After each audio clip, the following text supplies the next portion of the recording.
I want to welcome you to this roundtable at the Helix Center. I'm Ed Nersessian, the director of the center. Today's roundtable and tomorrow's on men-men competition was proposed and organized by Maxine Sheets-Johnstone, who is here. Just one announcement is that the program we have, with the program tomorrow, we end the October month, and then in November we have a roundtable on animal language. Wow. So I will introduce Maxine, and then she will introduce the other participants. Maxine Sheets-Johnstone is a philosopher whose first life was a dancer, choreographer, professor of dance, and a dance scholar. She has an ongoing courtesy professor appointment in the Department of Philosophy at the University of Oregon, and she has published numerous articles and a number of books. Her books are The Roots of Thinking, The Roots of Power, Animate Form and Gendered Bodies, The Roots of Morality, The Primacy of Movement, and The Corporeal Turn, an Interdisciplinary Reader. She received an MA in dance and a PhD in dance and philosophy from the University of Wisconsin, where she also studied evolutionary biology. She was awarded a distinguished fellowship for her studies of xenophobia by the Institute of Advanced Study, Durham University, the United Kingdom, in its inaugural year, the theme of which was the legacy of Charles Darwin. Maxine.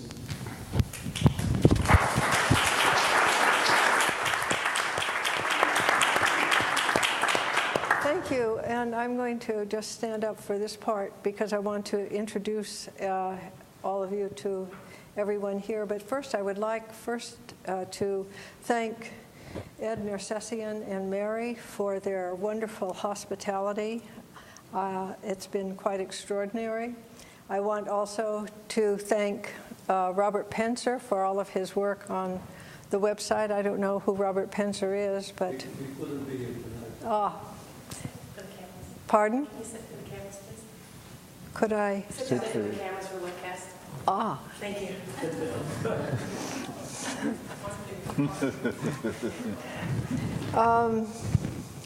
Yes, for anyway, the website and all of the emails that were sent out in terms of this, this roundtable discussion.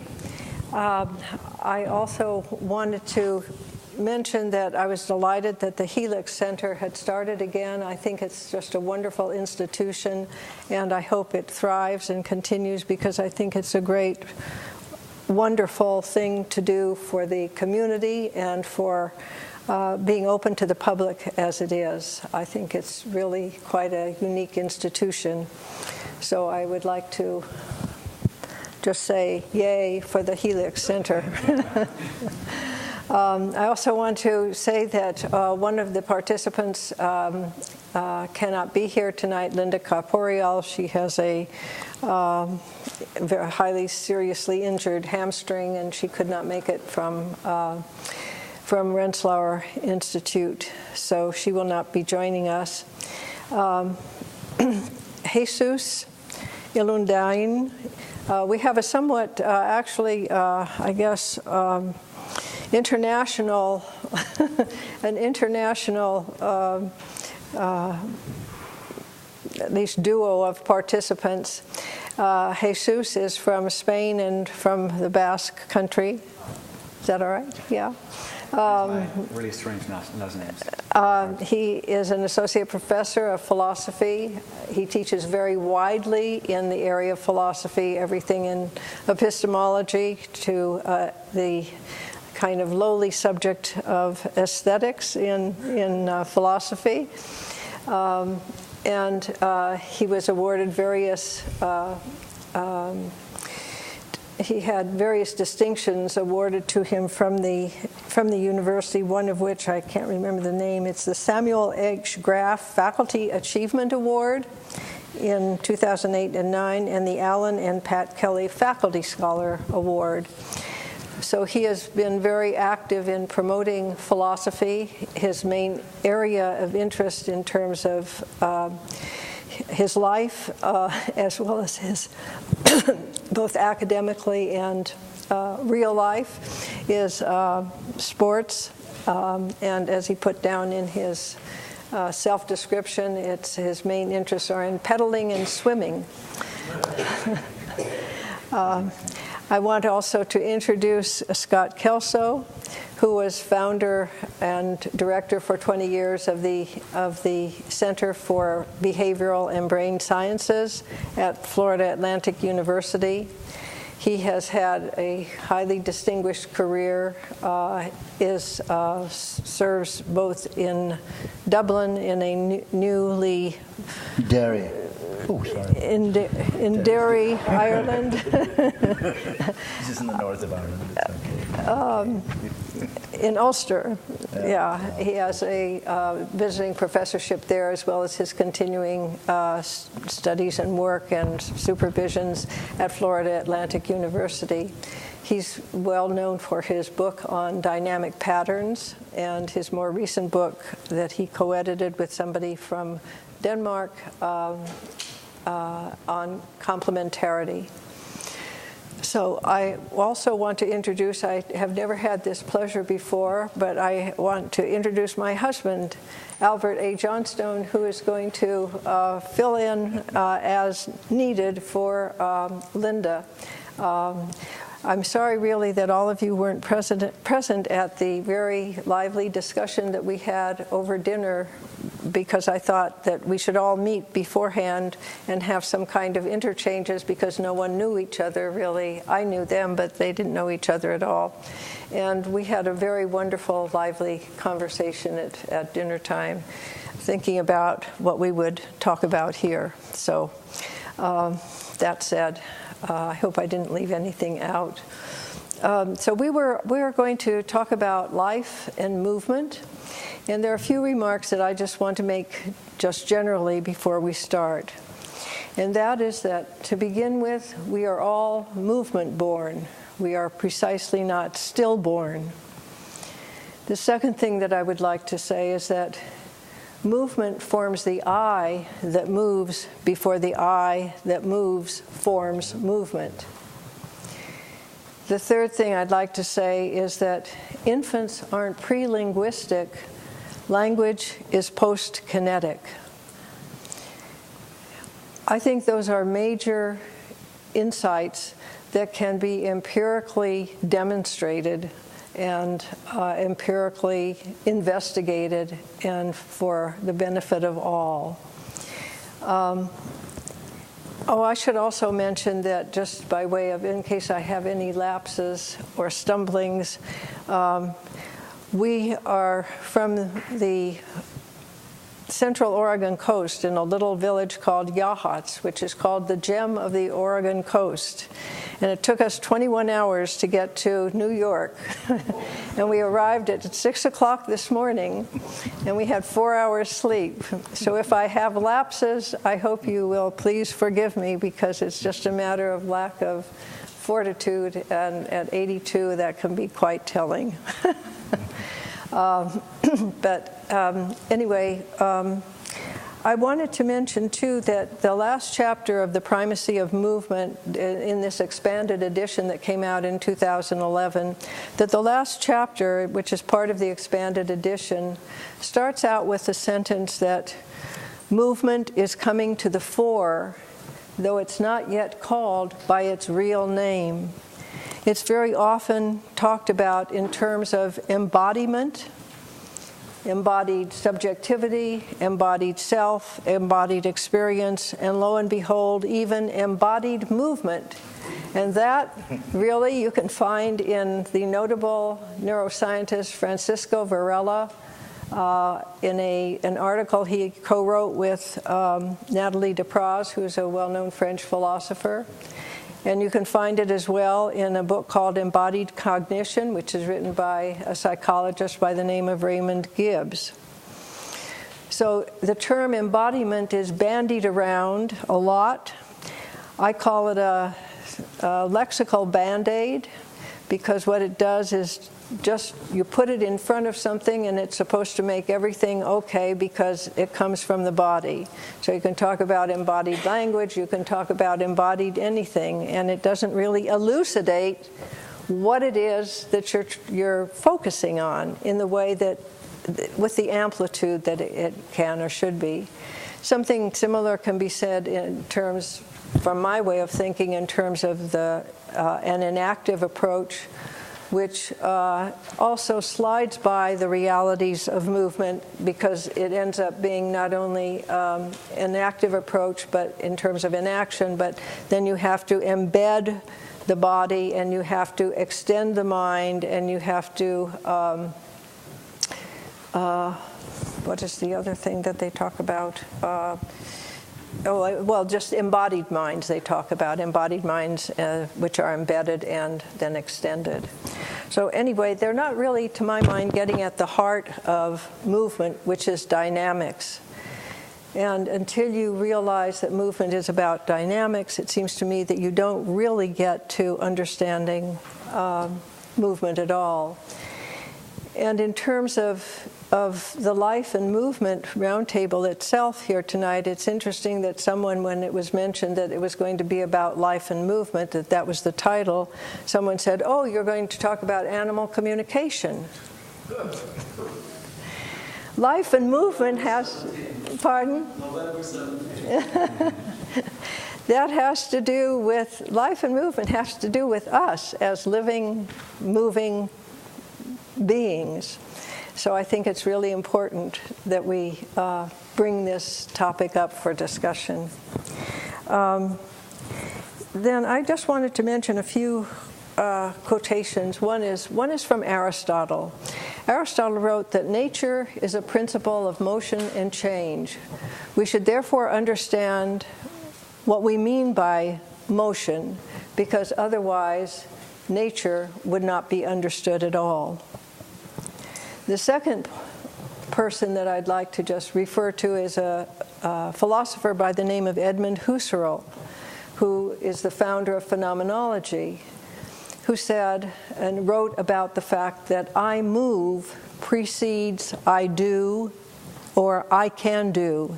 But what he meant by I can do is not simply I can run and I can jump and I can do these things, but I can calculate, I can judge, I can do all these things, but in the beginning, everything precedes from I move. All of our repertoire of I cans is generated on the principle of I move. And finally, I would like to cite Darwin, who wrote that experience shows that the mind cannot be understood by attacking the citadel itself. Mind is a function of body. We must therefore find and argue from some stable foundation from which, wait a minute, I got that mixed up. We must bring some stable foundation from which to argue. We must bring, and he underscored stable. So that was, experience shows the problem of the mind cannot be solved by attacking the citadel itself. The mind is function of body. We must bring some stable foundation to argue from. Now, I wouldn't say that we need to argue from that, but we need to show it. And the problem is that if you say to somebody, what, study movement? How can you study movement? It won't stay still. So with that, we will start our discussion and hope we can pin it down. So I thought that we might start out with this question of life and movement with respect to, I didn't finish introducing Bert. I'm having one of my lapses from, Bert is a philosopher, also a courtesy professor at the University of Oregon. He's currently writing a book called The Panculturality of, on the Pancultural Human. And he's just published an article having to do with emotions, which ties emotions to basic somatic responses, which is a very interesting article, and it's published in a journal called Husserl Studies. Sorry. So we're starting our session then on life and movement. And the first question that was generated was, what is the nature of life and movement? And as I said, I think that our clue comes in dynamics. So do you want to start in, Scott? Just to follow up what Maxine said, and it's a pleasure being here this evening. It's very courageous of people on a Friday evening to come and talk about this topic and discuss it. Just to ground what Maxine has been saying, I am an experimentalist in a way of matters of movement. And I want to tell you about a little study that was done, I think, by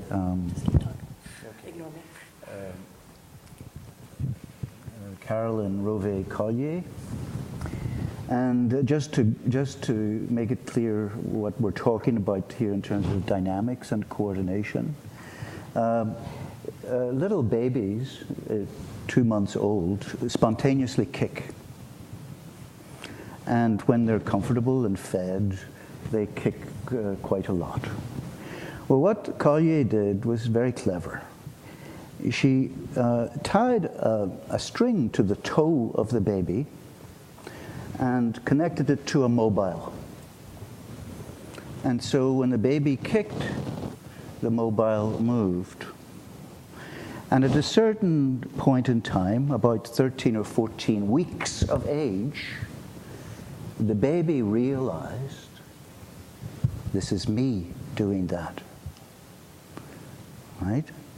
So now the baby sees what psychologists might say a connection between what they're doing and what they're seeing. And in fact, it's a very lawful relationship. You move, the mobile moves, you move. It's a coupled dynamical system. So when you hear about motion and dynamics, you often think about physics. But actually, that's only part of the story. The part of the story has to do with the dynamics of the coordination. And in this case, as a scientist, you ask, what are the relevant quantities that describe this coordination between the organism, in this case the baby, and the lawful effects that the organism has on his or her world, and vice versa.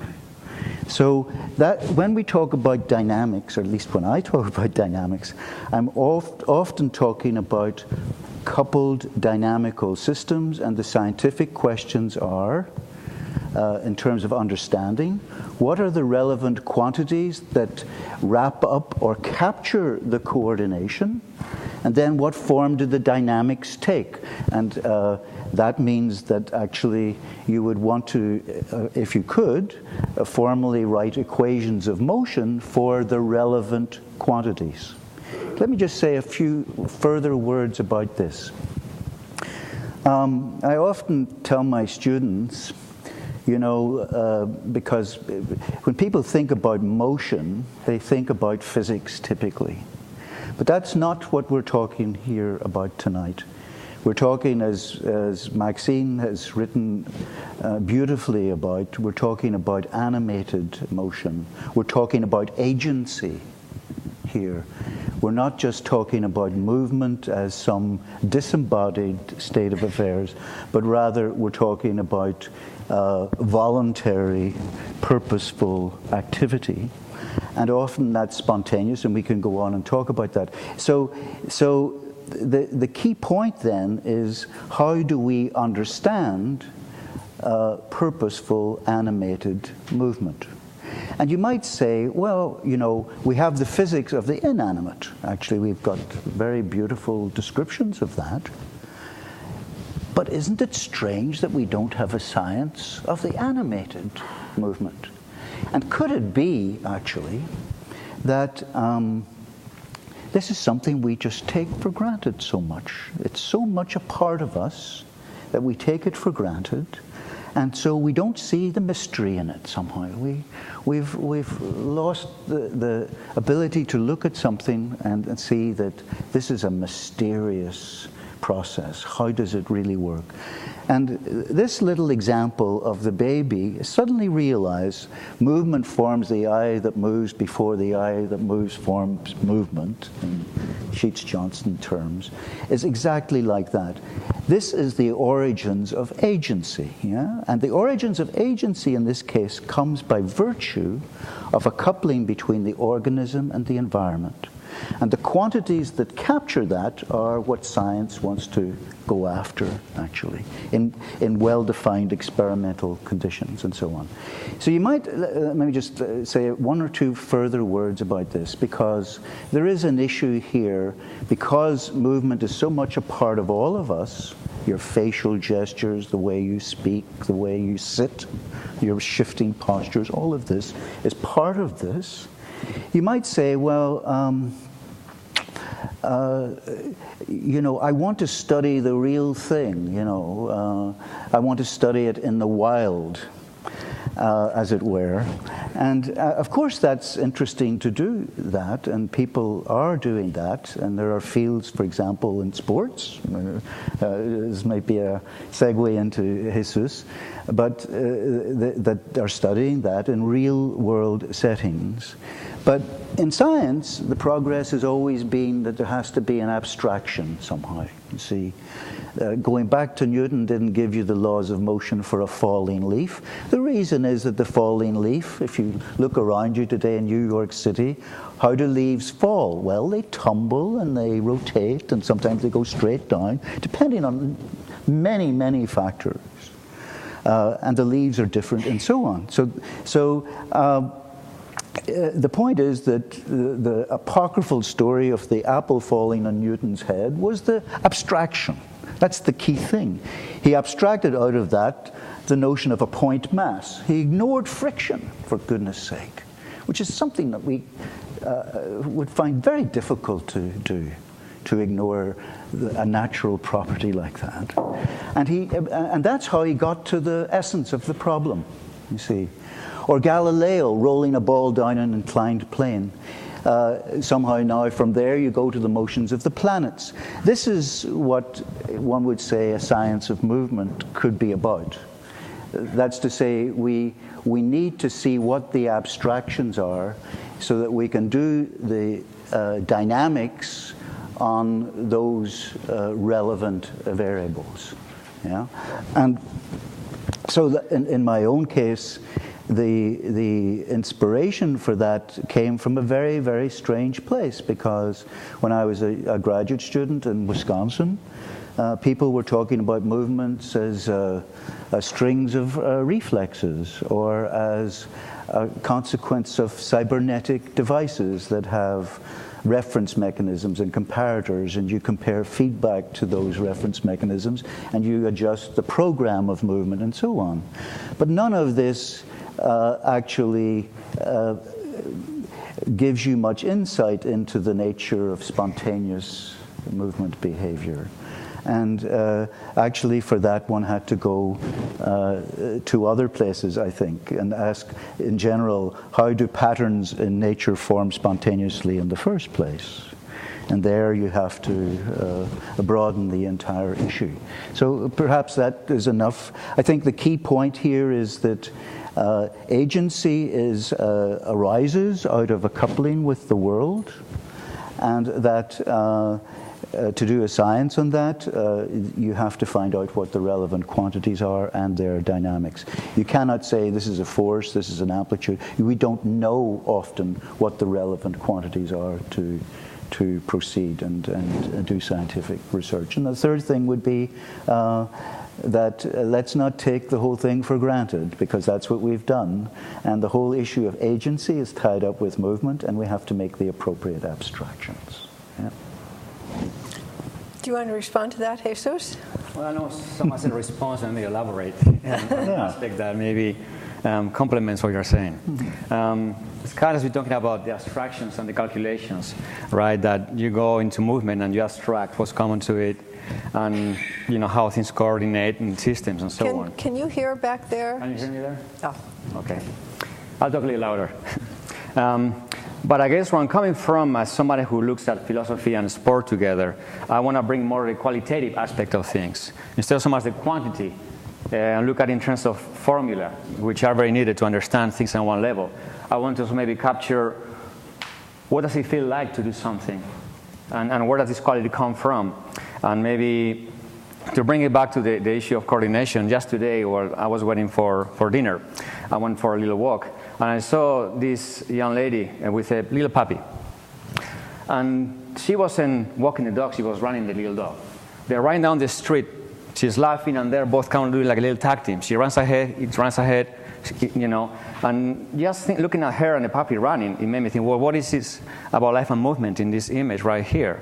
And the way I would look at it, it would be in terms of, and maybe you can tell me what are the neural underpinnings and how this works, at a deeper level. But the way I look at it was in terms of, well, there's a certain exuberance to life, an exploration of possibilities, if you will, of what's possible. The puppy is trying to see how to move in the world. He's running around and doing different exploratory movements. There is also an expansion of the possibilities of those movements that comes with that as well. And as well, there was a coordination. They had to coordinate, two of them, so they couldn't tangle with each other. Mm-hmm. So we look at coordination at a higher level, try to see, well, in a way they are collaborating. And the way, for example, philosophers of sport will look at this is quite often for a long time people looked at movement in sports or in other aspects of life in terms of competition, in a kind of zero-sum game. Someone has to prevail here and so on. And there are new models that are coming out to try to explain more in terms of collaboration or cooperation, trying to say, well, the fact that there may be two athletes or two beings trying to be in the lead, like the puppy and the young lady, doesn't mean that there has to be a winner and a loser. There could be a way of cooperating such that we both of us win. But we have to come up with a different framework. And here comes the quality, right, to some extent. In you pushing me and me pushing you, we bring the best out of it, the best out of ourselves in whatever activity we care about, for example. And I think something important about movement, the way we experience it as human beings, is the fact that it's meaningful to us in a very, very concrete manner. When we're moving about, there are some movements that speak to us. If we're walking, it could be skating, dancing, swimming, or something else. There's a way to explore the richness of life in this way, I think. And it seems to me that by looking at this in different levels, whether we're looking at it, with mathematical equations or trying to look at it from a choreographer's perspective, as a choreographer or as an athlete, there are ways to try to understand movement that pay attention to what it is like as a lived experience. And to do that, I would like to say that we also have to, in addition to doing laboratory experiments, which I think are very needed, to understand what happens really at the inner working, so to speak. I think it's also important to look at practices that show us maybe movement in different gradations. And that's what interests me about sports, for example. You have the level from a novice to an expert. I'm very interested in expert movement, people who do things to an extremely good level of things. Could be a dancer, an Olympic athlete, a choreographer, or it could be maybe somebody who maybe makes swords or cabinets. But they have particular movements honed to perfection. What does it tell us about what's possible for us to move like? I think in a way they're also inspiring to us. So the way I look at it also is not so much in terms of dynamics, but also in terms of how it matters for our existence. I find that it's becoming very inspirational. They show us different ways to move that we didn't think of otherwise. Well, I never thought of moving that way, maybe. So the way that I'm interested in looking at movement, and I think that it's important, and maybe we can bring it to spontaneity later and so on, is how certain activities, what I like to call active pursuits that happen through movement, help us to nurture a way to excel as beings that, in a way we're put together to move in the world. And I think life and movement, they are in a way two sides of the same coin. Life expresses itself through movement. It can't be otherwise. The moment you have passivity, you have death. Okay? So I think by trying to explore these possibilities and exploring life also enriches our lives at different levels. both as a scientist or a philosopher or a historian or so on. There are different ways to look and tap into this. Something we cannot help do is move, and I think trying to explore it and understand is very important. To me, I'm very interested in exploring possibilities, because like Ortega y Gasset, who was a Spanish philosopher, used to say, we come to life full of possibilities, but life itself prunes them very quickly. So the more you explore, the more that's possible, the more that actually you're going to enrich and enjoy life to some extent. And I think part of that involves, and I'm going to close with this, is being able to be creative and spontaneous. Okay? The sports, what I find interesting is they give you very clear constraints. They have rules you have to observe. So in basketball, you cannot kick the ball into the hoop. Of course, very difficult. Now you would want to do it that way. Or in soccer, you cannot use your hands, right? So they give you constraints within which to be very creative, if you will. Through these constraints, we learn to use our imagination to solve practical artificial problems. We can also learn about movement in those constraints, as to how we are creative and how to actually be spontaneous. What is a spontaneous movement or creative? Are they the same or different? So these are some of the questions that I can ask myself with regard to movement. And I think maybe that's a preamble for myself. Thanks. I'd like to follow up on one thing, but let me ask Bert if he has any questions or comments. If you're going to talk about movement, it seems to me there are three other things you have to bring in automatically. I mean, if you're talking about human movement and not the movement of a robot, for example, you have to bring in consciousness. Okay? When I'm unconscious, I don't do anything very interesting. And I don't think I'm exceptional in that regard.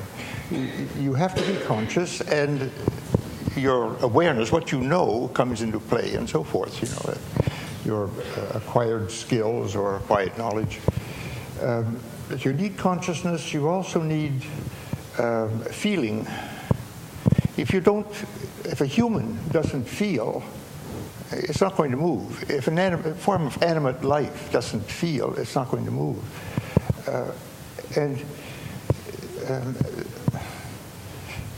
Well, that gives you some kind of motive, among other things, for the movement. And then, thirdly, you have to have spontaneity. I mean, you find that in your own movement. That's the only sense in which I'm saying you have to have that. That is, if you look at human experience, you will find that every time you move, you're conscious, you have some motivation, and you're spontaneous. I mean, and spontaneity is a little bit puzzling as a phenomenon, because you know what it is because you're there, you exist, you know. But when you're doing science to cover that, I find it very puzzling how to do it, you know. And it's an essential ingredient. When you have a feeling of some kind, suppose you feel cold, well, you find that you react automatically. You do something, you start closing off to keep warm, presumably. Now that's automatic, and that can very well be explained through science. But then you get a further element that comes in. I can, realizing that I'm cold, I can act appropriately. I mean, huddle more, or do whatever I feel is appropriate here. But there, I'm acting spontaneously, if you like, voluntarily, and getting that into the scientific account is a bit difficult. The same thing is true with any emotion. You know, an emotion always starts involuntarily. Something or other moves you. You don't command your own feelings, not directly. You can do various things to get a feeling going and whatnot, but you, in general, you don't start the feeling. You get on a train that's already moving, something is going on already. And what you generally do, because it's the easiest thing to do, is you go along with it. And then you try to direct it here or there and so forth. You can also not go along with it at all, but it takes a certain amount of training to do that. If you're beginning to feel angry at somebody, well, just to get involved and start pushing your anger, helping it out, and so forth, well, it's not that easy at times. But the spontaneity, or the voluntary effort that you add to your feelings is an essential part of emotion. And just as it's an essential part of any kind of action you undertake, movement you do. The baby you were mentioning, was it she or he? It kicks its foot and notices things moving up here. It kicks, the thing moves. It doesn't kick, it doesn't move. It kicks twice, the thing moves twice. It makes that correlation between what it does spontaneously and what that thing is doing. And if it doesn't do it, it doesn't do it. You know, the two go together, right? Well, I have a how do things go together? That's a good question. Yeah. A couple of things came to my mind as I was listening to you. One is, the way you said it, are you saying feeling comes first, movement comes later, or it can be either way? And the same about consciousness. Is it that kind of the kind of consciousness you are talking about, which is recognizing, you said, the me, rather than just being conscious? In your description of the baby with the kicking, you said the baby says, "This is me." Mm-hmm. So this is a recognition that goes beyond regular consciousness. And so, which comes first? Are you saying the kicking then makes the baby recognize his consciousness, he's conscious of himself, or the other way around? And that also about the emotion.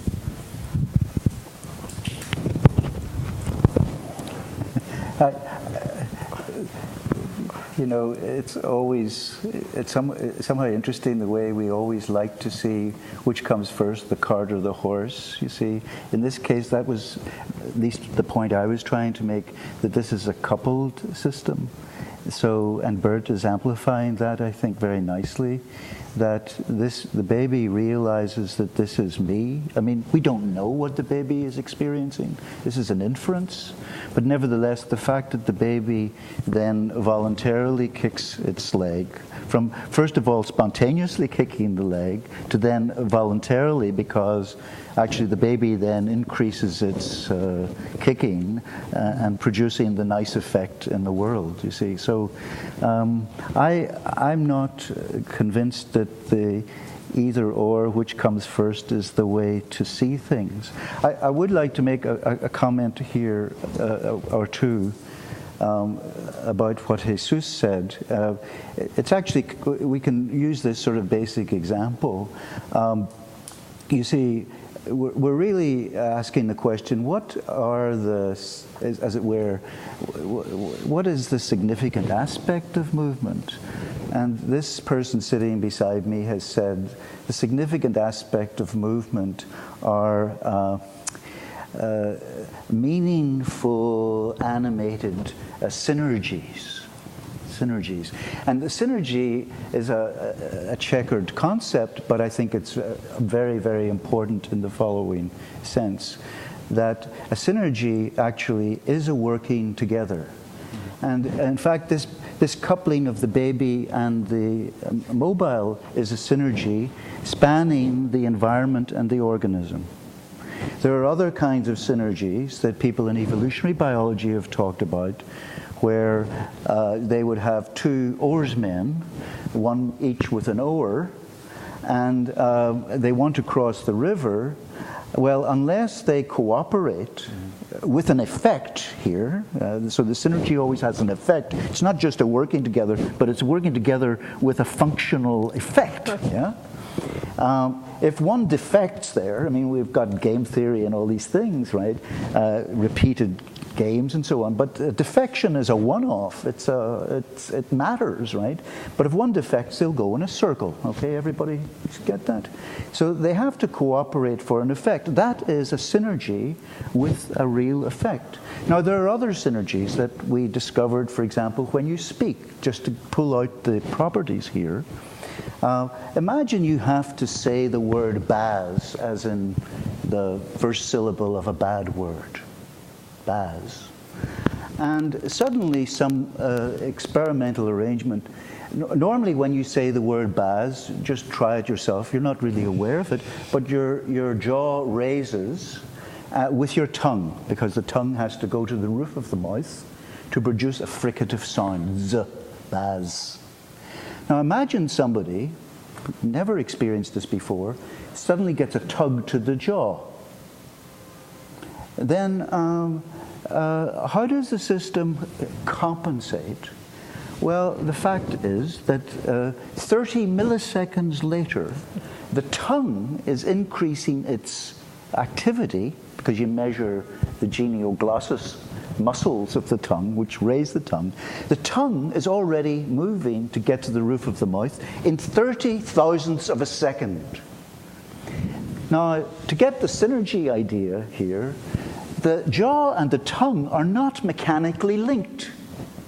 They are not mechanically linked. No more mechanically linked than the two people with the oars. But they are, if you like, informationally linked. They're coupled. And in fact, the synergy here is spanning the entire collection of elements that are necessary for the achievement of the goal, the purpose. You can easily change the context. Synergies are context, beautifully, exquisitely context dependent. So just change the context and say bab instead of baz. Well, the tongue doesn't do a darn thing then.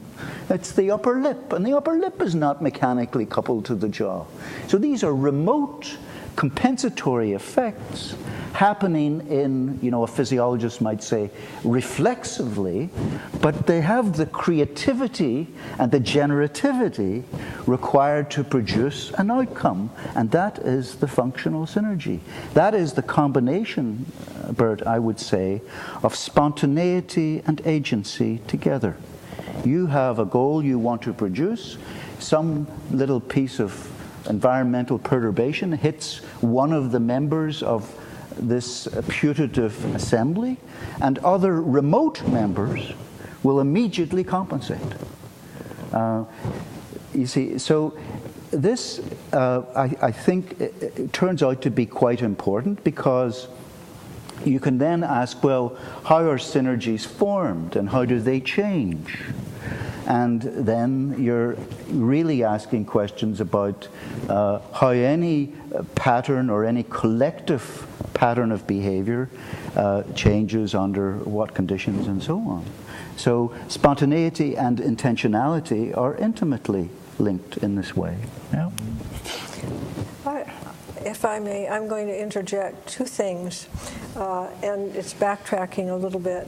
But I want to go back to Ed's question about emotion with respect to movement, and that is that it seems to me that there's an overlooked dimension of movement, of emotions and movement in our everyday lives, and that is that emotions move through the body and move us to move in particular ways. Emotions move through the body. Trust moves through the body in ways different from fear. Joy moves through the body in ways different from sadness. There are differences in the way emotions move through the body, and the way in which they move through the body moves us to move in certain ways.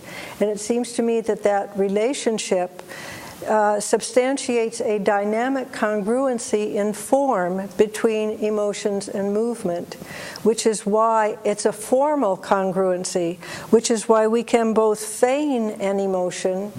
We can pretend, oh, how nice it is to meet you, when we're really thinking, oh, God.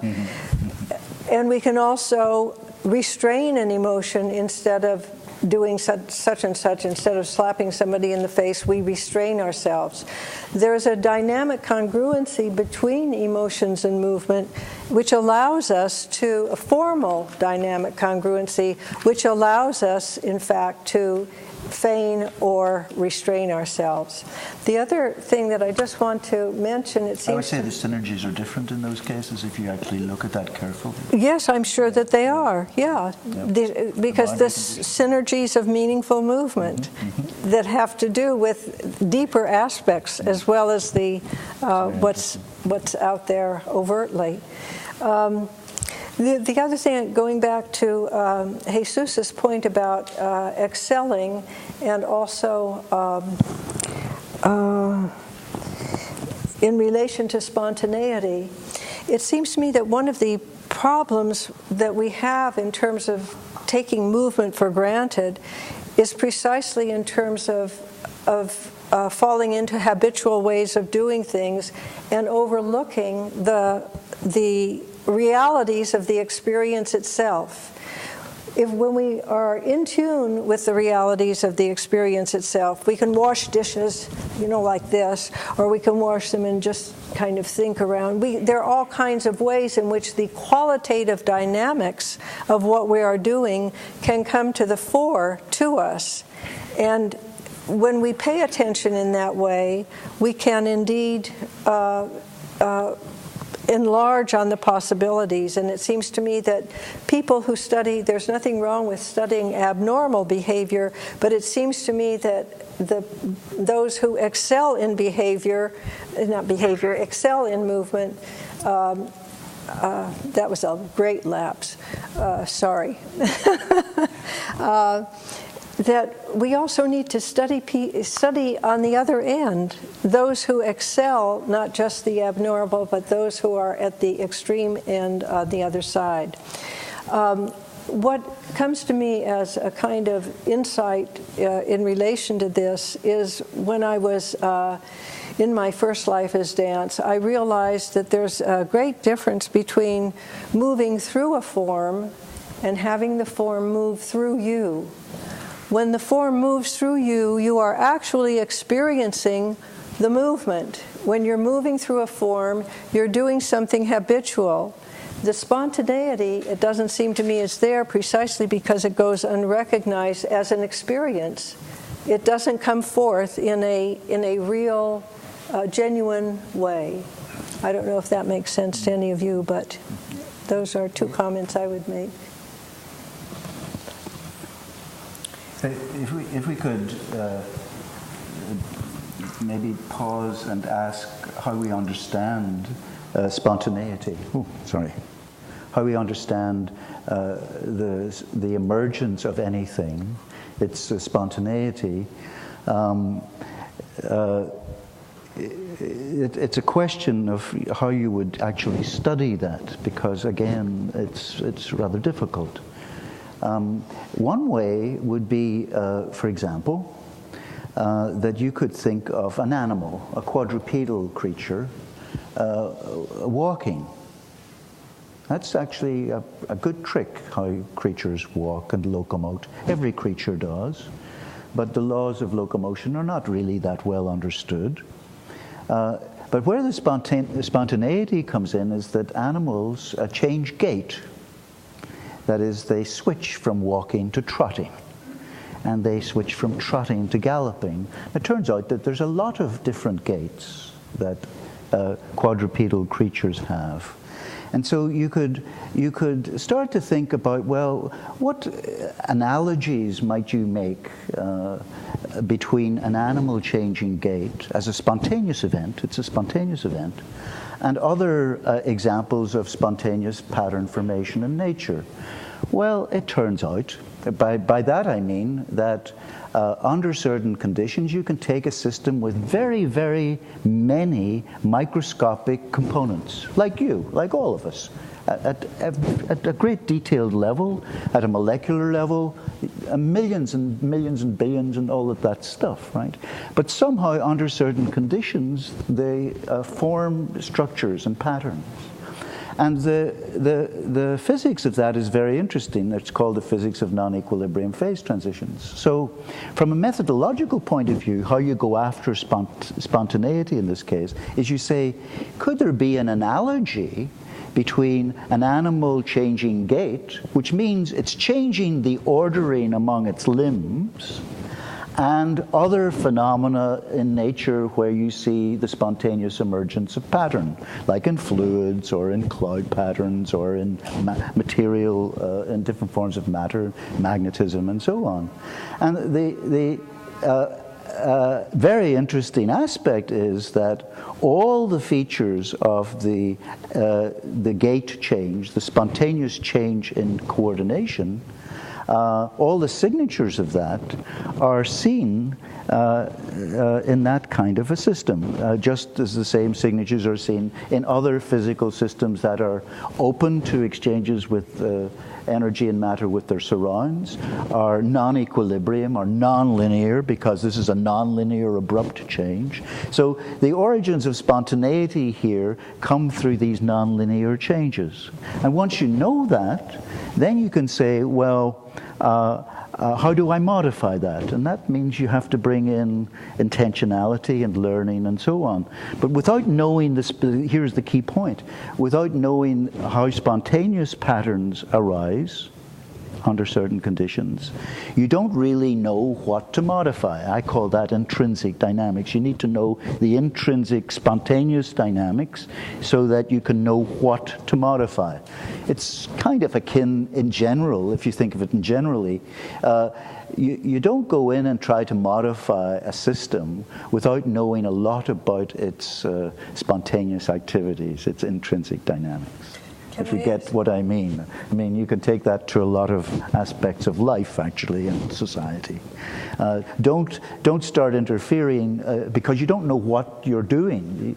It's only when you understand the spontaneous patterns that you can now say, this is the space that I want to change things and modify. Modification happens in that space. You had a comment, go ahead. Well, I guess what I was wondering is, it seems to me that once you explain, spontaneity in this way, where you say, well, eventually you have to bring, intentionality and so on, but you have these, non-linear changes. But what makes the difference at our level is that we have to reflect which changes to accommodate. And it seems to be there is something deliberate about it. That's not accidental to some extent, right? So I'm wondering, is that part of the spontaneity then, our deliberation about how to work with this possibility repertoire of movements, or that we have available, so that we seem to pick the better ones. I don't see, for example, a paramecium who is exploring with the little tentacle, the little cilia, right? Trying to see what kind of movements are possible for me to get food. But I don't know to what extent it's able to, conceptualize, if you work through movement, well, these are the moves that work for me and not those. At what level do we bring maybe this ability to work with this, or does it happen, automatically? Yes, yeah. So this gets technical fast, because actually, in the case of the bacterium or the paramecium, your point is that they have multiple possibilities, Yes. and so in fact that's the essential. That is an essential aspect of spontaneity, so that you can choose, as it were, which one suits the current conditions. And that's, again, a quite general property. And it's also a feature of the kinds of order transitions that occur in quadrupedal locomotion, you see. Yeah. So that's a key point, having many possibilities, because often in science, people like to study one thing. So you study a monkey doing one thing, but the monkey has a whole range of possibilities that are never explored, and you don't know actually then what the neural underpinnings of that are. The system's highly, what we say, highly degenerate. There are many ways to accomplish the same function at every known level, molecular all the way up to social signaling. And So that's a key feature again. Yeah, this reminds me of something that we discussed for a very little bit, but to some degree at dinner, and that is, wouldn't you say that this is at a living level connected with kinetic intelligence? Mm-hmm. In other words, with the knowledge that an animal, human or non-human, brings to life itself on the basis of the bodies they are, to go back to what Darwin said about mind being a function of body, to draw on that we all have a basic kinetic intelligence with respect to our I cans, to draw also on Husserl, what we can do and how we can possibly enlarge our repertoire of I cans. Yes.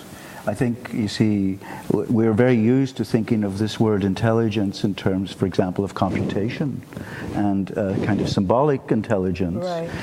But going back to Darwin, of course, Darwin's worms proved to be enlightening and terribly intelligent. Ants too. And ants too. And ants, as we know, and termites, for example, build beautiful structures under certain conditions. Put in some pheromone gradients, put in a little positive feedback, autocatalysis, and they start to create structures and pillars and arches. So the ant, you can say the ant is an architect. Well, it doesn't make any sense. You ask, what are the necessary and sufficient conditions for this kind of architecture to emerge? And it looks intelligent, and we say it's intelligent, but in fact, it's, as you say, it's a natural intelligence, as in contrast, perhaps, to an artificial intelligence, the way we think about intelligence. And it can lie dormant in many underappreciated in humans, I think, because in part because many times when people think of movement and they think in terms of exercising, and if you go through these exercises, then you're going to be fit, etc. But that's really a matter of going through the motions rather than being attuned and listening to the actual experience of movement and listening to what's there dynamically, qualitatively in the movement that you're involved in, that is moving through you. Yes, it's highly creative and generative. Yeah. I mean, there are beautiful examples in sports of that as well, I think. There was I don't know if anybody knows soccer, but there was a great example of this where before the last World Cup, a very famous soccer player called Thierry Henry was playing for France. And they happened to be playing against Ireland, so I had a vested interest in this. But the ball came to him at somewhere between his knees and his shoulders, and he couldn't control the ball with his knee, and he couldn't get his head down to it.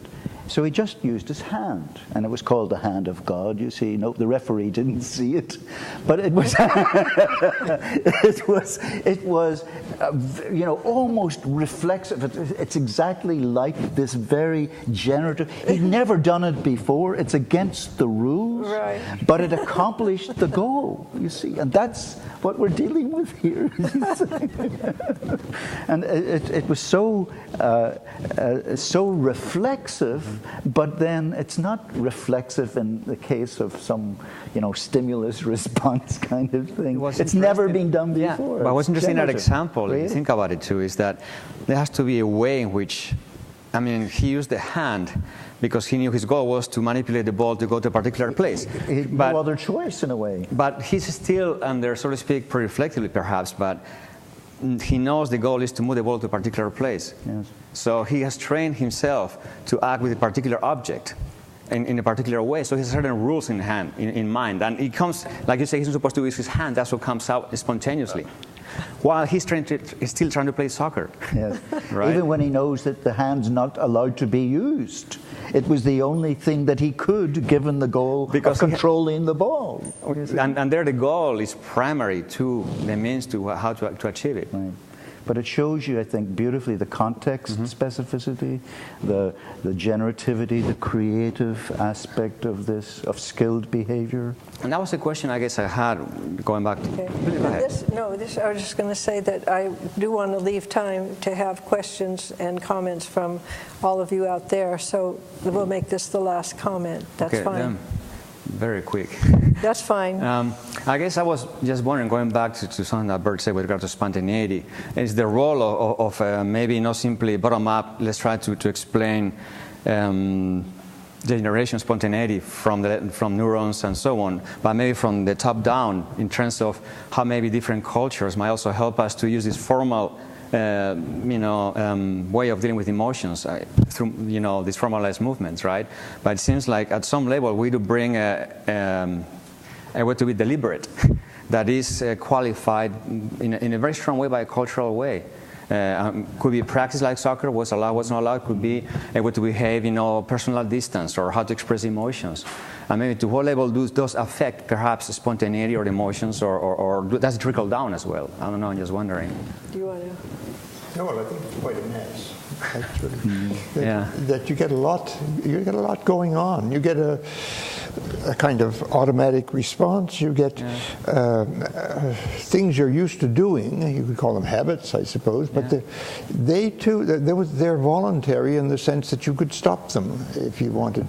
And there are degrees of being able to stop. I mean, it's. And then there's a kind of voluntary adding on without it being very reflective, and you can also reflect on the whole situation, decide you want to go ahead with this, and so forth. It's horribly, complicated. I mean, the degrees you get of these various factors coming in here. I like this word, a mess. I think Freeman Dyson wrote a little bit about, when we're talking about life is DNA, you see. Well, it's not just DNA, it's metabolism as well. You have to have renewal processes, not just, I say, the 2 R's, reproduction and renewal. You need both of those. You need both metabolism and, as it were, some kind of informational basis. It's actually the same with coordination. People like coordination. They like to see the ordered coordination. And it looks like synchrony and so on. And there's an awful lot of work going on. For example, last week I was at the Society for Neuroscience, and there were many symposia on synchronization in the brain and oscillations in the brain that are cognitively relevant and behaviorally relevant and even emotionally relevant, actually. Or that seem to have some correlation to the states of creatures. But actually, it turns out that synchronicity and oscillation is just the ordered part. And when you look more closely, it's a much more subtle tendency to synchronize, and also a tendency for the parts to behave autonomously, to do their own thing. So you have this kind of duality of a tendency to cooperate and a tendency for the parts to do their own thing, almost compete. So you have this subtle cooperation, competition, integration, segregation.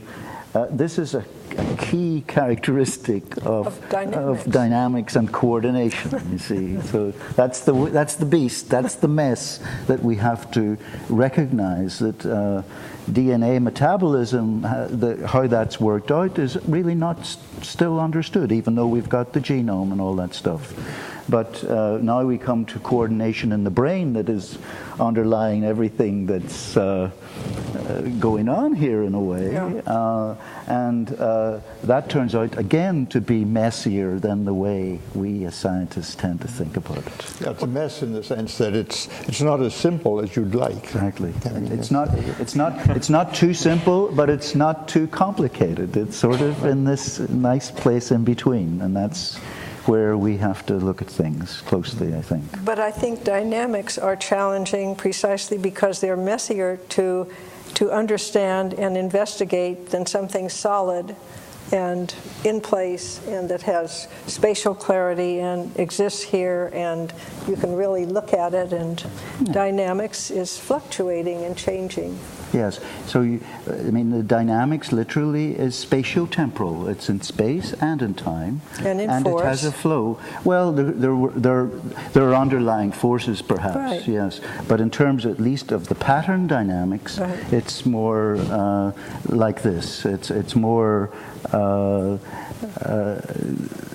spatio-temporal. Yeah. So, any questions or comments? Yes.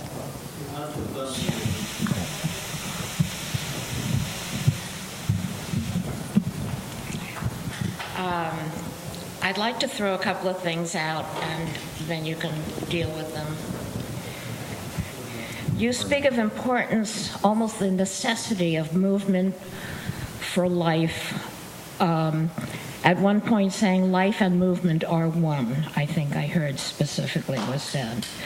What about a quadriplegic, or someone in an iron lung? Mm-hmm. That's the first thing. Mm-hmm. As to emotional response, whether or not you're responsible for it, something inside you unconsciously reacts to something you hear, and you respond consciously. It reminds me a little bit of Sam Harris's explanation of free will, if in fact there is free will. Your example of the baby and synergy doesn't have to include consciousness. The synergy existed even as the baby was not conscious, before the baby became conscious of the connection between his foot and the moving mobile. And the last thing is deliberate against spontaneous. Deliberate, I don't have a dictionary, but deliberate, I think, is conscious. Spontaneous is not unconscious. So horses changing their gaits. I believe, correct me if I'm mistaken, that horses' gaits start as deliberate because they're learned and they become spontaneous. So I leave you with that. Let me suggest that you take, or that we all take one, because I would like to have other questions besides. So which one would you like to focus on? Well, let me. The questions are all a little bit connected, I think, in a way. But I think this important question you raise about the synergy is there before it's manifest. Is it really? How do you know that? I don't know that's true. But it occurs to me that there's something I like about that idea. In the sense that we study, for example, the synergies between people in interpersonal coordination. We study, actually, inter-brain coordination, as it turns out, yeah? And I think there's a very interesting question there about the relation between self and other. In the case of the baby, between the baby and the organism and the environment. Is the synergy there beforehand? Does it pre-exist? The possibility, I think, coming to Jesus's point, exists. But it doesn't exist until it's manifest, in my opinion. So in the case of the self and the other, I think there's... This may be taking us off in different directions, but I think, for example, the field of neuroscience has stressed the individual brain. Je pense, donc je suis. I think, therefore I am. But another way would be to say, I am because you are. So there's a self-other. But the self-other doesn't pre-exist. It only exists in the relation of the two. And I think that's the same case of the baby. The synergy doesn't really exist until the conditions are set up that it can be manifest. That would be... does that sound odd? It has to be on a conscious level. I think in some cases... You see, again, you what? I thought on a scientific level. Yes. I'm an amateur. Yes. But that synergy it either exists in some areas or it doesn't. A synergy is a functional grouping of elements that are temporarily constrained to act as a single unit. Once more with feeling. A synergy is an assembly of elements temporarily constrained to function as a single unit. The question of how it arises, we could talk about that. But that would be the definition in all the cases that we've been discussing. Now, whether that's conscious or unconscious, again, is the brain synchronized? Is it desynchronized? You see, we love to have this either-or logic.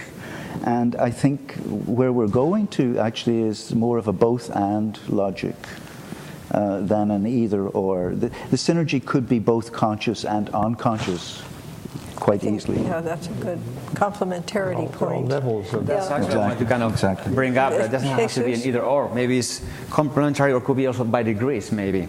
So there are different levels of achieving synergy. It doesn't have to be full-on synergy or completely lacking that, or full-on conscious or unconscious. It may also be swapping up around. For example, athletes like to speak about being in the zone or something like that, flow or mushing in martial arts, right? And they say, well, that's when you're not thinking about it. But I think that's a misreading. What's really happening, you really pay attention what's going on. They are both conscious and unconscious. There are some things which you kind of put in the background, if you will. Mm-hmm. But there are some other things you are hyper alert to. So maybe, there are degrees and ways of being synergic or conscious of something, and you use them depending on what the goal is and the needs of the moment. That's maybe a possibility to open up. So it's not simply to have one or not, and what are the conditions. And it could be a scientific level, it could be an experiential level, in the one that maybe matters to you when you're trying to solve a problem that you have in your face. It could be very practical, such as I don't want to sleep on the ice, maybe. And the more attention I pay to it, maybe the more tricky it's all the way around. So I think it could be a combination, maybe, or this is a suggestion. Another question, Ed?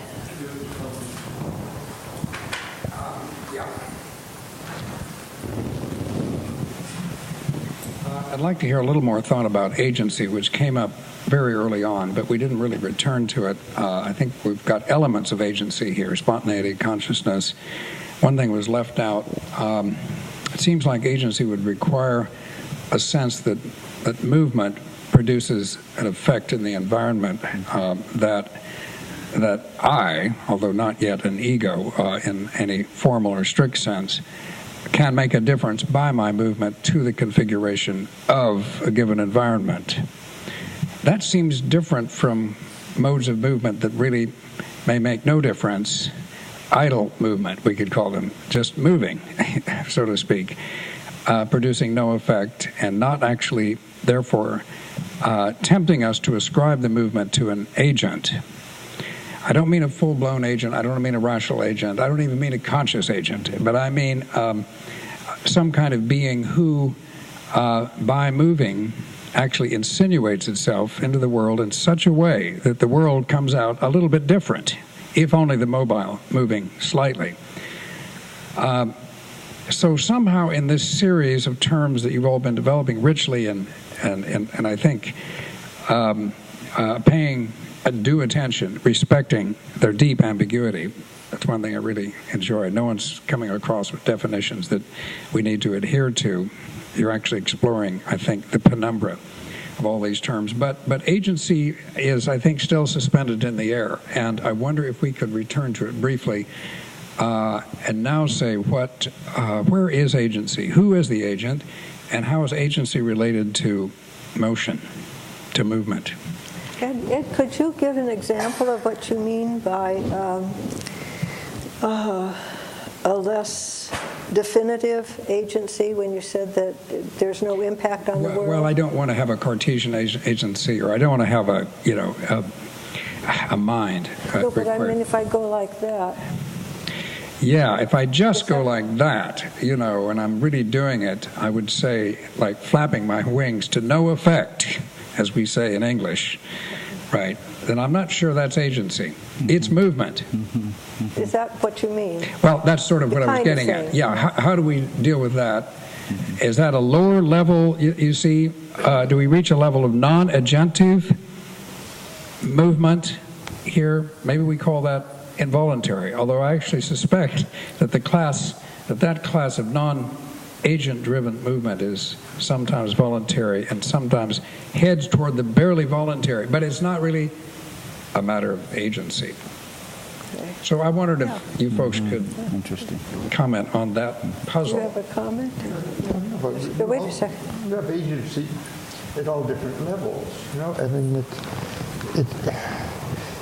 unless you want to define agent to rule out some of the levels, I mean, if I'm doing that, if I'm shaking my foot like that, and if I'm aware of the thing, just vaguely aware, it's there in the background. I'm still the agent. I'm not the agent in the way in which I scratch my head, for example. There, I have an itch and I know what I'm doing, and I direct my fingers accordingly. Here, I don't know, a little bit over here, and so forth. But still, that's an essential part of this thing going on. I'm not unconscious, and this is not a twitch. This is something I'm doing. But my participation is minimal, So you have agents, if you like, at a lot of different levels. And I don't know what to do with that. It just seems to me that's the way the world is. There's a comment from, yes. I can't stand, so sorry. I can't stand. It's okay. That time. Okay, I have the advantage of having a stroke, by the way, in my movement center. So my right side is different from my left. I'm also the president of Laban Institute of Movement Studies. So, irony of all ironies, now I have also a radio show. I'm very interested in the movements of the sound of things. So I've had a very interesting journey from no control of my trunk or my head to finally being able to move. Amazing. And in the process, I've had a lot of interaction, say, with Honey, my dear friend, who both drives and does her thing, and she also walks me. What is the gait? I was famous, pardon, for the fact that I could look at the gait and say there is no gait. Everyone moves differently. So Laban was probably the first person to look at movement and say there is a language here, there are symbols to be used, there is continuity, there are spheres, there are movements that are not linear and very circular in nature, and that there, as you said, Maxine, the qualitative aspects interested me very, very much, both recuperating from my stroke, which I'm going to talk about at NYU later in April, but still fascinating to me was that there is no gait in my language. There is no linear non-agent involved in movement. There is only movement and its qualitative differences in all aspects of movement. So when you have a sperm who cannot move like other sperms, it moves differently. It meets an egg that moves differently. How does it move differently? And a zygote occurs that suddenly moves differently from all other zygotes. It's you. So what your phrase is instantaneously, beyond that, believe me, there are even hypnotists who say, well, we actually know consciously there is an agent before we are, quote, born and conceived, that we listened to what was said. There are people that have many different opinions, and yes, we are in a mess in terms of movement, but where are you interested? What is your particular take? It's wonderful to hear everyone's different takes, and my different take because of what I have experienced, both socially and individually, etc. I'm very, very interested in all of what you say. Maxine, I'm most interested in hearing the qualitative differences, as I said, in movement. And I will once again say Irmgard Bachinyev was my mentor, but Laban really gave me the opportunity, crudely, caveman level that Laban was at, the opportunity to look at movement as something other than English words. Very important. Then English words like gait, etc., and it's very helpful to me. Just to make a side comment, I've been told many times by many people who do Laban analysis that the phenomenology of movement that I gave in the phenomenology of dance coincides in very complementary ways with Laban analysis. Yes. Thank you.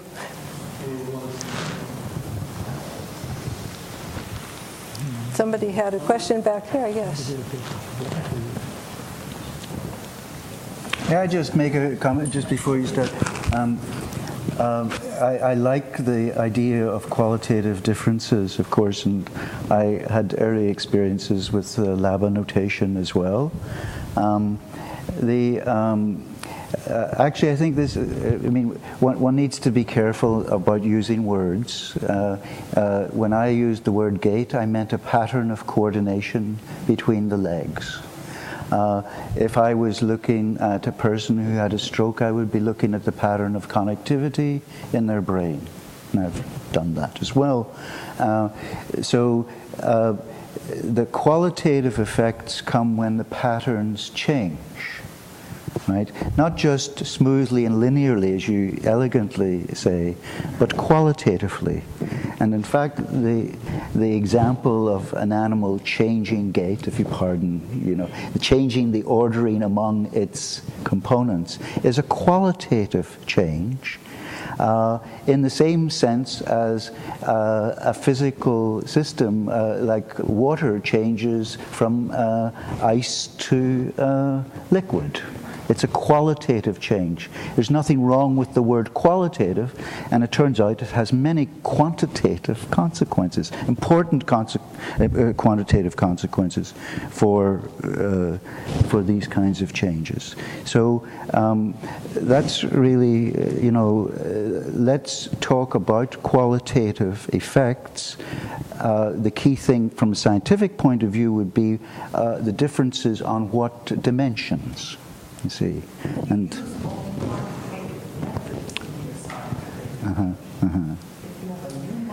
yeah, but but that's precisely, again, here's another dichotomy: qualitative versus quantitative. Please don't see those as a dichotomy. See them as actually complementary and mutually related. They are, and indeed, actually, it's quite beautiful. They are mutually related. There are quantitative consequences of qualitative change that can be picked up and used as signatures for predicting the upcoming change, and so on. And it is our duty, I was going to say, to really try to fathom the way in which they are related, to find the this is a term of Scott's, to find the complementarity between the two, rather than to keep perseverating on these dual paths. If I can just very briefly, one very quick thing, and we'll go to you, right? It was just to kind of connect your two issues you raised. You raised at one point a paraplegic, or people who are not able to move in an able way, if you will, right? And somebody who has maybe a stroke, right, who finds not able to move the way you would like to, or like most people, right? And I think another way to explore the qualitative aspect of movement, or quantitative as well, is when we look at, for example, we like to think of disabled people. And I think to some extent they move in different ways qualitatively. They experience it differently. But yet, I think there are patterns of excellence as well among them. I have in mind, for example, somebody called Kevin Nichols, who is a skier who doesn't have any lower body, no legs, nothing. But he's got an advantage in the ski slopes. Because his center of gravity is lower, he can do things nobody can do, so nobody can follow him. Right? So in a way, I think this is a way we might discount. Well, you look at him and people in the street, he walks in a skateboard. Well, he just goes like this really fast, and people do double takes, right? And he actually likes to take pictures of people looking at him because they are surprised. So he's making the most of it. But going back to the two of you, I think there are ways to look at deficient movement, if you will. That's how we like to qualify it, right? And we're already given a negative label. But I think there are ways to think of it in different categories, where it's an alternative way to move that has its own qualities. And actually, sometimes you can exploit it to your advantage. Mm-hmm. Okay, so I think there are ways or rooms or spaces to open up in terms of exploration that I think would enrich how we look at movement in meaningful ways. It's very, very interesting. A concept that hasn't come up here has to do with stability. And so, again, the stability, we want to know the stability of what and so on. But the very interesting thing about qualitative change is that qualitative changes are associated with what engineers don't like, which is instabilities. Instabilities create new possibilities. They create new patterns. And that's a key dynamic. That's a key part of the dynamics. Yes. Thank you. That was a very elegant and interesting discussion, and this is rather much more mundane. But I'm curious to ask, going back to the baby, about infant reflexes, which have an agency that is deeply buried in the organism for survival, but is certainly not conscious because they're reflexes. And in fact, when they become conscious, we have control over them and basically extinguish them. So I'm wondering if you can talk about infant reflexes, which are movements, which have, as I said, a deep intentionality that is not conscious for the survival of the creature. And when they become conscious, they actually become extinguished. Maybe you want to address that. Moral reflex? Sucking reflex? Some reflexes, I guess we retain fight-flight, but the basic infant reflexes, when they become integrated... These are used as signs of integrity. They're for the survival of our very being. So deeply within the body, they are intentional, but they're not conscious. And when they become conscious, we stop them. That's when they become integrated. So I'm wondering if you guys can talk about that. Do you have any examples of... the moral reflex, I mean, as far as I can tell, it doesn't become extinct. It just changes its solicitor, if you like. It's a way of responding, and a baby responds if you take away support. It responds like that. But then I respond like that if somebody makes a loud noise behind me. You know, I go like that. Well, the integration of the reflexes is when they become conscious and we can control them consciously. They're reflexes because we have no control over them when we're infants because they help us survive. But then once they become integrated, we do have the conscious control over them.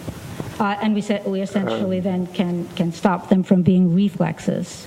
So the idea of agent there is slightly different, and I was wondering if you could talk about it, because it's not conscious.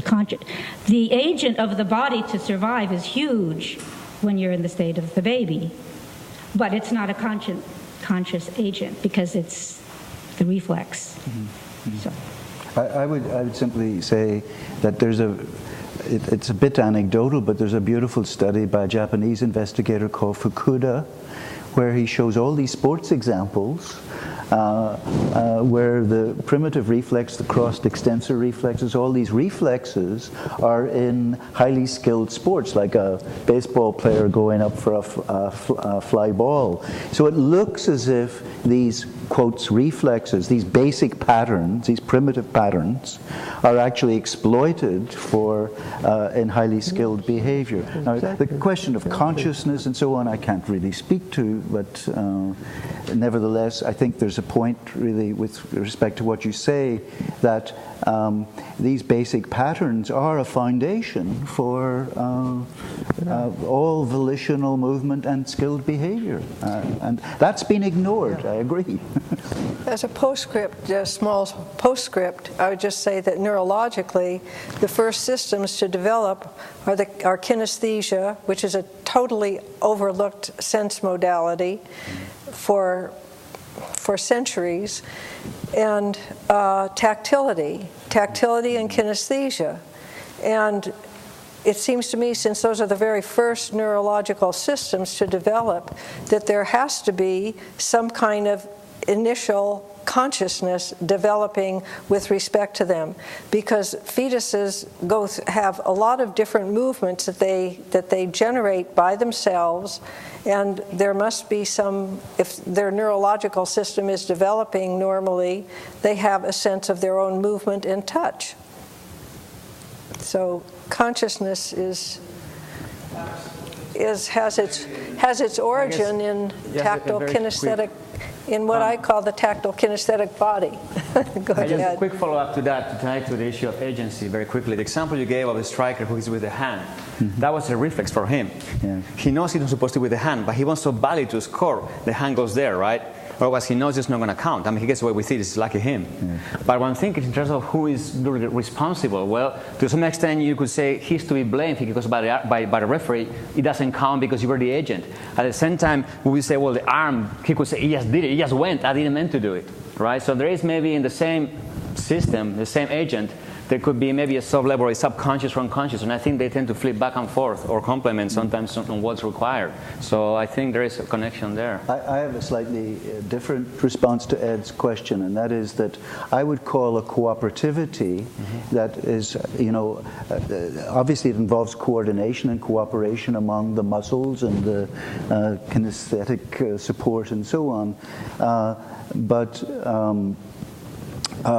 a cooperativity with an effect, like the evolutionarily stable strategy of the two men, each with an oar, in which, the defection scenario, that's cooperation with an effect. And that's where I think the agency aspect is part of a functional synergy. It's not a functional synergy if you just have a cooperativity. It's only a functional synergy if you produce a consequence that is going to have evolutionary outcomes. Right.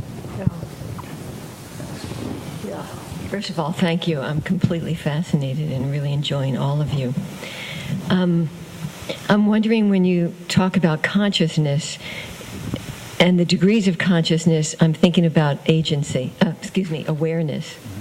And awareness as the relationship of organism and environment, and then consciousness as person-world. I wonder if you can say something about that, the developing of consciousness from... Am I clear? Well, I would say, to begin with, and I hope that the others bolster me in this, what I said to begin with is, it just seems to me that the tactile kinesthetic body is basic to the beings we are. In other words, kinesthesia and tactility are basic senses, and we recognize commonly 5 senses and disregard our own sense of movement, which is kinesthesia. A long time ago, Aristotle looked upon movement as a sensu communis. In other words, it was a sense that is common to all the senses. And he elaborated on this in very fine ways, but he didn't ever speak of our sense of movement, which has to do with precisely with the qualitative dynamics. We know if we're going like this, or if we're going like this, or if we're going in a... We have a sense of the dynamics, the qualitative dynamics of our own movement. And when Gibson went on to talk about affordances and about sensu communis in terms of vision and movement, he completely obliterated, to my mind, any real adequate, just minimally adequate sense of kinesthesia.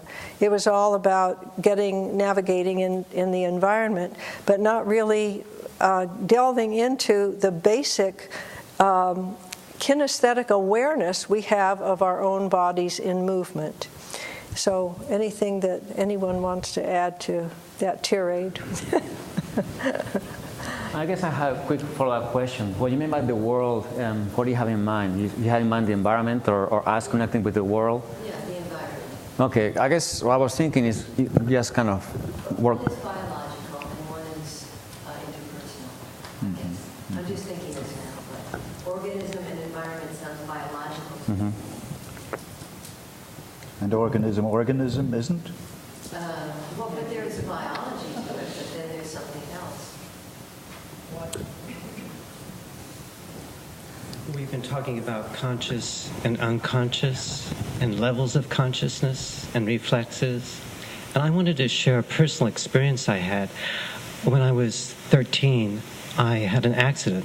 I was playing football, and I was paralyzed in my right leg for 3 years, and I was in a back brace. And I was in a back brace for 3 years, as my spine and tailbone had been pulled apart, and a lot of ligaments were torn out, and this leg didn't work. So I remember when the doctor tapped me, and there was no reflex response. We knew we had a problem. But I recovered, and years later, about 20 years later, I was in a hypnosis class, and we did some age regression, and we went back and into my 20s and into my teens, and I talked about experiences from each of those periods. And then when I hit 15, all of a sudden, my leg was paralyzed again. It went totally numb, and I couldn't move it. Even though I was in my 30s and the accident had happened in my teens, I re-experienced that in a very compelling way. And then they moved me, and I was able to talk about it. An adult part of my mind was able to track it, my response to this new relationship I was having to this previous injury. But then they moved me into my, when I was 12, before the accident happened, and my leg could move again. So I'm just throwing this out there because it was a very fascinating experience for me to be able to relive this experience. So before the accident, my reflexes were working. Then the accident happened, and there was this disconnect, and the reflexes weren't there. Then I was healed because I was young enough. It was corrected by the back brace. So the reflexes were there again.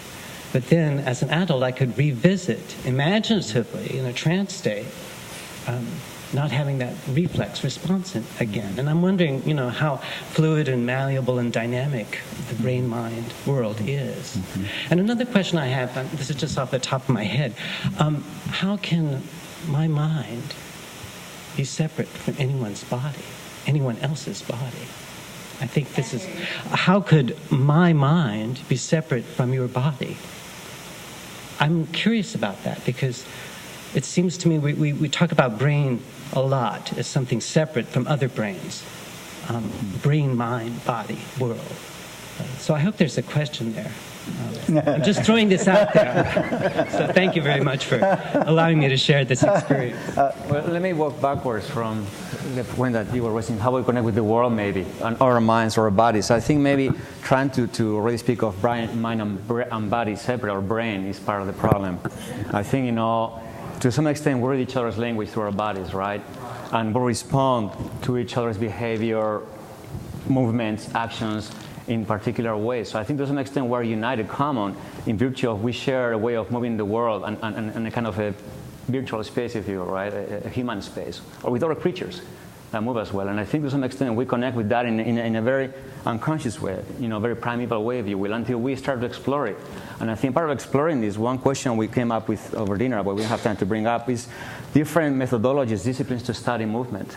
And I think, for example, the episode you relate, I can think we can have a scientific explanation, we can have philosophical one using phenomenology, but I can think also, for example, psychoanalysis playing a role, or even, literature to explore different ways of how that's felt.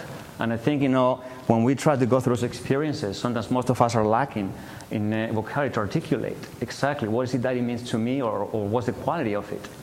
And it's developing those tools, those linguistic abilities to speak about it and understand it after the fact, if you will.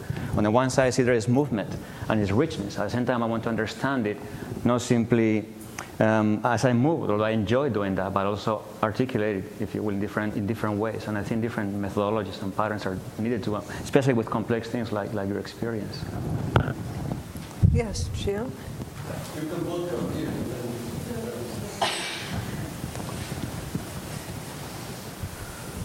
A very minimal notion of what dance is, but I've been involved in music since I was about 9, playing the cello. And I started taking lessons again recently with a 30-something expert. And I'd never liked to play scales.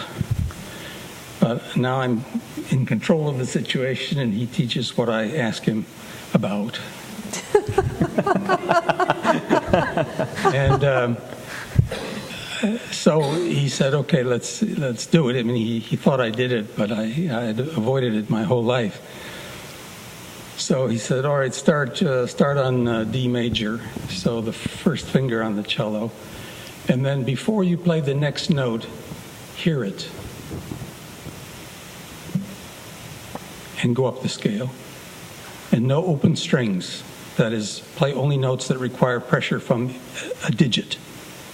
Because open strings don't train the left hand at all. There's no left hand. Mm-hmm. So I did it. I was surprised how in tune it was. It was in tune, and I hadn't practiced D major scale. And he says, when the top basketball player shoots for the three-pointer, he visualizes the ball going through the net. And similarly, the tennis player or the golfer who has to sink the putt visualizes the ball rolling into the hole. What you're doing, he says, is you're suspending your mental interference. And your body knows very well, your body's done it 1,000, 1,000,000 times. Let your body do it. So I assume there's some overlap here. Very interesting comment. Very. Go ahead. No, go ahead. Yeah. Well, there's a lot of wisdom in your remarks about how you come back to something that you haven't done in the past. And I think, when we all leave this place, I hope you don't think we're talking only about reflexes and stuff. I mean, we're really talking about generative, creative movement.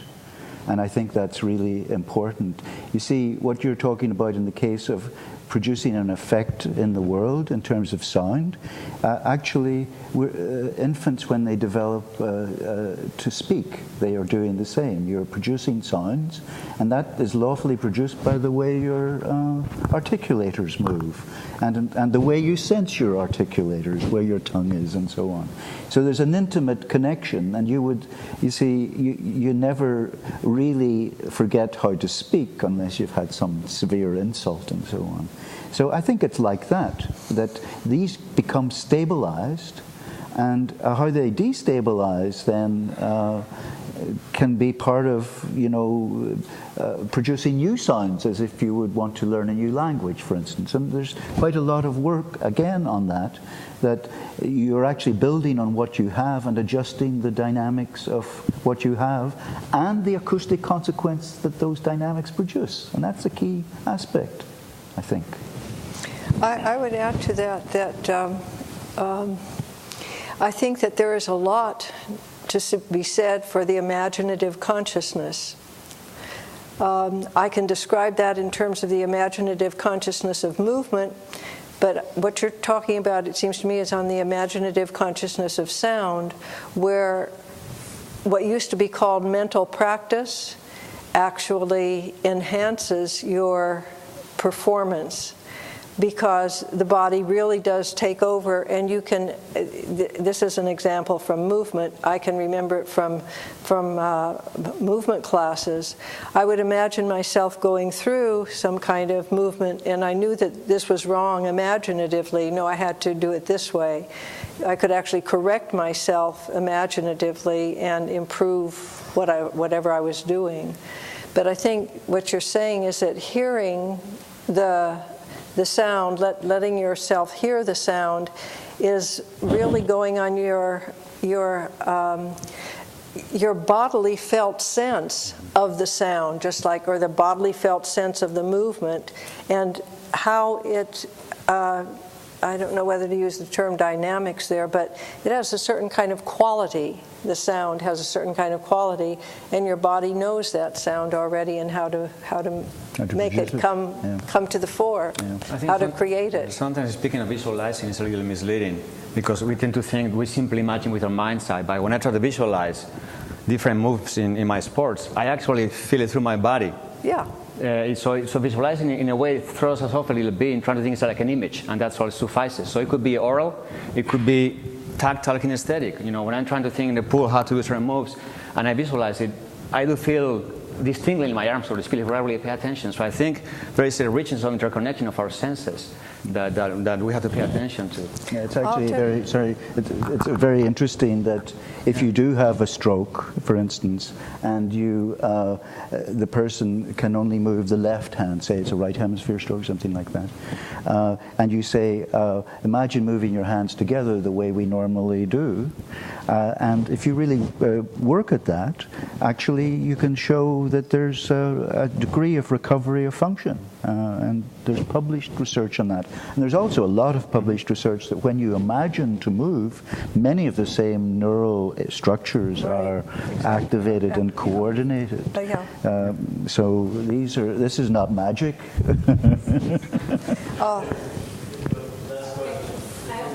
This is clearly articulated. My question is actually about what you had mentioned about emotions moving through the body. So the movement of a feeling. Now, perhaps emotion and feeling are not the same there. That I'm wondering if that's true, then what is the feeling of the movement of a mixed feeling, like ambivalence, or some other sort of, maybe that's an emotion. I was thinking a lot about those sorts of situations, because I can envision what you talk about, and I think I've experienced that as well.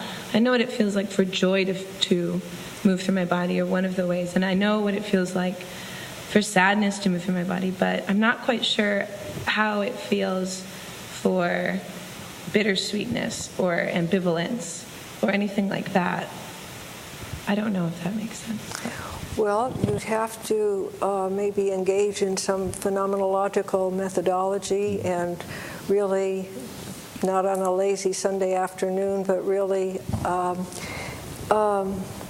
this goes into phenomenological analysis, but at least begin by introspecting as to what your experience actually is. I mean, when you feel ambivalent about something, what are the tensions that run through your body? What are the spatial inclinations that you feel to do or not to do? What is the kind of maybe incipient movements and pauses that you feel inclined toward? Like there are some kinds of temporal aspects to it too. Also, if you feel ambivalent, there's a certain kind of, is there an ambivalence in terms of, or a changing in terms of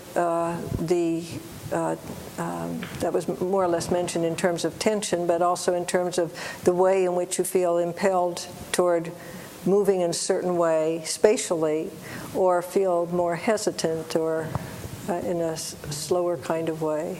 So in other words, just begin at least by introspecting and seeing. And actually, in a Jungian sense, actually, too, Jung went in, I'm not a Jungian analyst at all, but the whole idea of exploring something through artistic manifestations, you could even begin by just finding out, just starting moving. I'm feeling ambivalent. What do I feel like? Just to give something concrete, I'm somebody who is very undecisive, okay? So blue shirt, white shirt, blue shirt, white shirt, I don't know, and I keep going back and forth. Or if I want to buy it, I have money for only one book, and there are two books I really want, okay? And I'm in the computer screen, I can go back and forth, and it's just my body, and I feel this inside of me, physically, this discomfort that pulls me in different ways. That's why we're speaking that way, right? So paying attention to those feelings. Pick next time you have to choose maybe a shirt to wear or something like that, okay, or something else, right? You chose a great one for tonight, but so try to think, well, what's happening? How do I feel right now? Introspect, and there are different methodologies that they take you further. Like she mentioned, phenomenology is a little more complicated, but by paying attention to that at first and trying to see, well, what is it unique about this experience? That's also common to somebody else who speaks of the same experience as being indecisive. This is what I'm feeling. Do you feel this way? What do we have in common? Maybe try to extrapolate from there.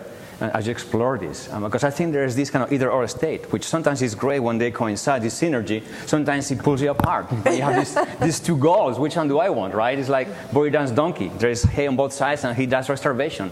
We don't know which one to eat. So anyway, I'll leave you with that thought. There is something, I think, very nice about being in this in-between place.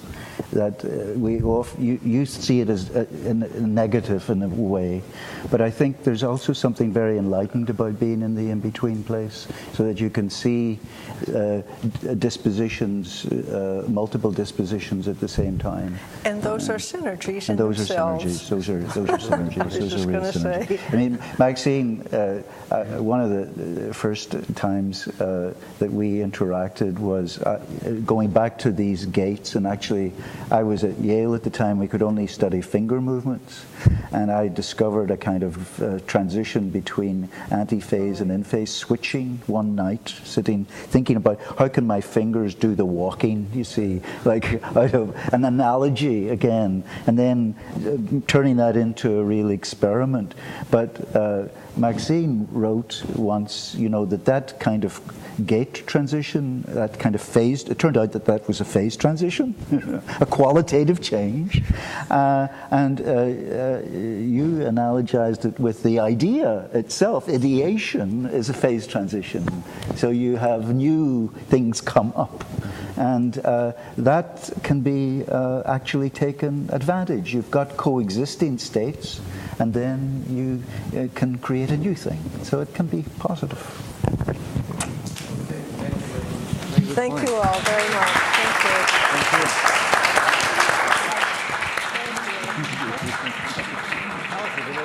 You're right. You buy the restaurant, not the white.